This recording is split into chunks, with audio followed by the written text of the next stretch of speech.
Cemiyetçilik İşler Vaziri Bashir Ahmad Tayanch Kabuldan Balx viloyatına yetib keldi va Balx viloyatining kelishining sababi Türkmen millatine va Abdurahmonning mashg'alasina hamdardlik bildirmaga va g'alib bersa bu masala ustida hem Balx viloyati bo'yicha va hamda markazda eldan gelecek ishi etchakligini so'z berýär.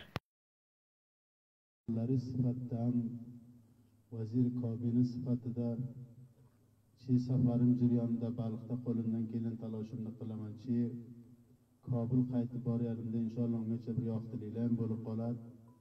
Qavmlar bilan mamanglida vakil sohiblarimiz bilan yoshlig'larimiz bilan ham parlamentdagi vakillarimiz taloshi bor. Ham Shura Turkman Shuroni boshqa baxshlarda taloshlar bor. Inshaalloh birgalashib ittihodiy ittifoqlikda tezroq bu qaziyani hal bo'lishiga ko'shish qilaman. Faqat bu kelishimdan manzur sizlarning rollaringizni so'rash, ahvollaringizni olish va ayni holda Emma Afg'oniston Balx viloyatining Turkman olimlarining aytishiga ko'ra, Abdurahmon joni sog' va omon taslim berilgancha Tayasun xaymasini ko'tarmajakligini inom beryaptilar.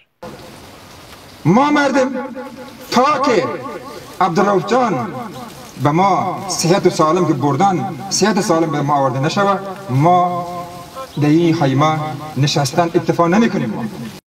Va g'alib esa Türkmen gelin qizlarda Balx hökumetçiligi qapısında Abdurahmonning azad bo'lmasi uchun o'z noroziliklarına davom berýärler.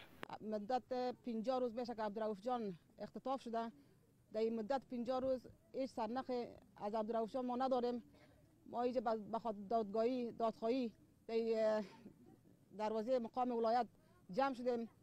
15 روز پدرای ما در اینجا به اعتراض خود به دادخواهی خود آمده بودن. اینا مدت 4-5 روز میشه که ما مادرها صدا بلند کردیم به خاطر دادخواهی، به خاطر آزاد شدن عبدالرؤوف از چنگ ظالما و اختطافچی‌ها.